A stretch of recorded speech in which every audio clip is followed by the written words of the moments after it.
कार्तिक मास है पुण्य का, भक्ति में रस बस जाए।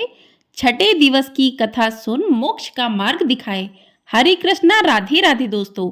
आप सभी पर भगवान विष्णु अपनी कृपा सदैव बनाए रखें। आज की वीडियो में हम सुनेंगे कार्तिक मास महात्म्य का छठवां अध्याय। आप सभी वीडियो को पूरा अवश्य देखिएगा। यदि आपने बाकी के अध्याय नहीं सुने हैं तो आप हमारे चैनल पर उन अध्यायों को सुन सकते हैं और भगवान विष्णु की कृपा को प्राप्त कर सकते हैं। आपको हमारे चैनल पर प्रतिदिन कार्तिक मास महात्म्य की कथाएं सुनाई जा रही हैं। यदि आप सुनना चाहते हैं तो उन कथाओं को सुन सकते हैं। आइए आज का अध्याय शुरू करते हैं। जिसके सुनने से सब पाप नाश हो जाएं, कार्तिक महात्म्य का लिखूं छठा अध्याय। नारद जी बोले, जब 2 घड़ी रात बाकी रहे तब तुलसी की मृत्तिका, वस्त्र और कलश लेकर जलाशय पर जाएं। कार्तिक में जहां कहीं भी प्रत्येक जलाशय के जल में स्नान करना चाहिए। गर्म जल की अपेक्षा ठंडे जल में स्नान करने से 10 गुना पुण्य होता है। उससे 100 गुना पुण्य बाहरी कुएं के जल में स्नान करने से होता है। उससे अधिक पुण्य बावड़ी में और उससे भी अधिक पुण्य पोखर में स्नान करने से होता है।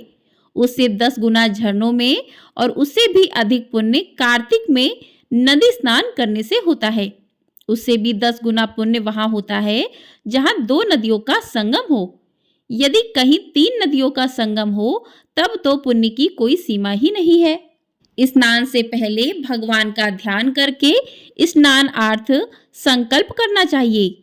फिर तीर्थ में उपस्थित देवताओं को क्रमशः अर्घ्य, आचमनीय आदि देना चाहिए। अर्घ मंत्र इस प्रकार है कि हे कमलनाथ, आपको नमस्कार है। हे जलशायी भगवान, आपको प्रणाम है। हे ऋषिकेश, आपको नमस्कार है। मेरे दिए अर्घ को आप ग्रहण करें। बैकुंठ, प्रयाग तथा बद्रिकाश्रम में जहां कहीं भगवान विष्णु गए वहां उन्होंने 3 प्रकार से अपना पांव रखा था। वहां पर ऋषि, वेद, यज्ञों सहित सभी देवता मेरी रक्षा करते रहे। हे जनार्दन, हे दामोदर, हे देवेश, आपको प्रसन्न करने हेतु मैं कार्तिक मास में विधि विधान से ब्रह्म मुहूर्त में स्नान कर रहा हूँ। आपकी कृपा से मेरे सभी पापों का नाश हो। हे प्रभु, कार्तिक मास में व्रत तथा विधि पूर्वक स्नान करने वाला मैं अर्घ्य देता हूँ। आप राधिका सहित ग्रहण करें। हे कृष्ण, हे बलशाली, राक्षसों का संहार करने वाले भगवान, हे पापों का नाश करने वाले, कार्तिक मास में प्रतिदिन दिए हुए मेरे इस अर्घ द्वारा कार्तिक स्नान का व्रत करने वाला फल मुझे प्राप्त हो। तत्पश्चात विष्णु, शिव तथा सूर्य का ध्यान करके जल में प्रवेश कर नाभि के बराबर जल में खड़े होकर विधि पूर्वक स्नान करना चाहिए। गृहस्थी को तिल और आंवले का चूर्ण लगाकर तथा विधवा स्त्री व यति को तुलसी की जड़ की मिट्टी लगाकर स्नान करना चाहिए। सप्तमी, अमावस्या, नवमी, त्रयोदशी, द्वितीया, दशमी आदि तिथियों को आंवला तथा तिल से स्नान करना वर्जित है। स्नान करते हुए निम्न शब्दों का उच्चारण करना चाहिए। जिस भक्ति भाव से भगवान ने देवताओं के कार्य के लिए 3 प्रकार का रूप धारण किया था, वही पापों का नाश करने वाले भगवान विष्णु अपनी कृपा से मुझे पवित्र बनाए। जो अमनुष्य भगवान विष्णु की आज्ञा से कार्तिक व्रत करता है उसकी इंद्रादि सभी देवता रक्षा करते हैं। इसलिए वह मुझको पवित्र करें। बीजों, रहस्यों तथा यज्ञों सहित वेदों के मंत्र कश्यप आदि ऋषि, इंद्रादि देवता मुझे पवित्र करें। अदिति आदि सभी नारियां, यज्ञ, सिद्ध, सर्प और समस्त औषधियां व तीनों लोकों के पहाड़ मुझे पवित्र करें। इस प्रकार कहकर स्नान करने के बाद मनुष्य को हाथ में पवित्री धारण करके देवता, ऋषि, मनुष्यों तथा पितरों का विधि पूर्वक तर्पण करना चाहिए। तर्पण करते समय तर्पण में जितने तिल रहते हैं उतने वर्ष पर्यंत व्रती के पितृगण स्वर्ग में वास करते हैं। उसके बाद व्रती को जल से निकलकर शुद्ध वस्त्र धारण करने चाहिए। सभी तीर्थों के सारे कार्यों से निवृत्त होकर पुनः भगवान विष्णु का पूजन करना चाहिए। सभी तीर्थों के सारे देवताओं का स्मरण करके भक्ति पूर्वक सावधान होकर चंदन, फूल और फलों के साथ भगवान विष्णु को फिर से अर्घ देना चाहिए। अर्घ के मंत्र का अर्थ इस प्रकार है कि मैंने पवित्र कार्तिक मास में स्नान किया है। हे विष्णु, राधा के साथ आप मेरे दिए अर्घ को ग्रहण करें। तत्पश्चात चंदन फूल और तांबुल आदि से वेद पाठी ब्राह्मणों का श्रद्धा पूर्वक पूजन करें और बारंबार नमस्कार करें। ब्राह्मणों के दाएं पांव में तीर्थों का वास होता है, मुंह में वेद और समस्त अंगों में देवताओं का वास होता है। अपने कल्याण की इच्छा रखने वाले मनुष्य को इनका ना तो अपमान करना चाहिए और ना ही इनका विरोध करना चाहिए। फिर एकाग्रचित होकर भगवान विष्णु की प्रिय तुलसी जी की पूजा करनी चाहिए। उनकी परिक्रमा करके उनको प्रणाम करना चाहिए। हे देवी, हे तुलसी, देवताओं ने ही प्राचीन काल से तुम्हारा निर्माण किया है और ऋषियों ने तुम्हारी पूजा की है। हे विष्णु प्रिया तुलसी, आपको नमस्कार है। आप मेरे समस्त पापों को नष्ट करें। इस प्रकार जो मनुष्य भक्ति पूर्वक कार्तिक व्रत का अनुष्ठान करते हैं, वे संसार के सुखों का भोग करते हुए अंत में मोक्ष को प्राप्त करते हैं। बोलिए भगवान विष्णु की जय। आइए अब सुनते हैं भगवान कृष्ण और उनके भक्त की एक अद्भुत कथा। पौराणिक कथा के अनुसार एक बार की बात है, किसी नगर में एक राजा ने एक मंदिर बनवाया जिसमें श्री कृष्ण की एक मूर्ति भी रखवाई, लेकिन उसकी कभी पूजा नहीं की। पूजा करने के लिए मंदिर में एक पुजारी को रखा गया।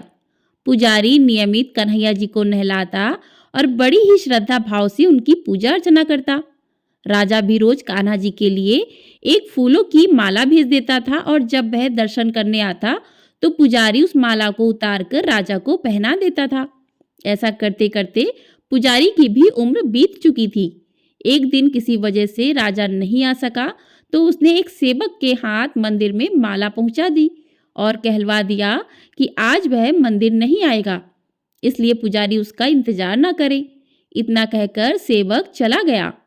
पुजारी ने हमेशा की तरह कन्हैया जी को माला पहना दी, लेकिन जब शाम हुई तो पुजारी यह सोचने लगा कि माला उतार कर किसे पहनाई जाए।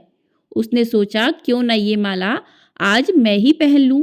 वैसे भी मेरी उम्र हो चली है, जीवन का क्या पता कब खत्म हो जाए।